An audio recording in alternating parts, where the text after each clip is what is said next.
Insomma, davanti a un bollettino di guerra non si può che rimboccarsi le maniche e vedere di fare qualcosa perché questo bollettino di guerra non sia più tale.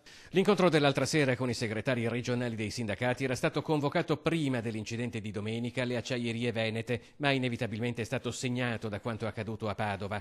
Zaia ha immediatamente convocato gli stati generali della sicurezza sul lavoro in Veneto. Lunedì prossimo sarà una riunione operativa. E da lì partire subito una fase operativa di chi fa cosa, insomma, di stabilire le linee di investimento per l'ulteriore formazione, i rapporti SPISAL, lavoratori responsabili della sicurezza nelle aziende, i controlli, insomma una dotazione organica di personale. Cercheremo di discutere assieme, la ragione è disponibile, cioè io non posso pensare che i miei veneti muoiano, e i cittadini in generale, per carità, che tutti i cittadini che lavorano in Veneto muoiano lavorando, cioè non esiste, oppure siano mutilati o invalidi a causa di incidenti sul lavoro. Affrontare i temi con lucidità, dice Zaia. Di fronte a una massa critica di 600.000 imprese è giusto che la Regione ci sia e condivida la sfida con i sindacati. Vediamo ad esempio che c'è un sacco di incidenti nel mondo dell'agricoltura.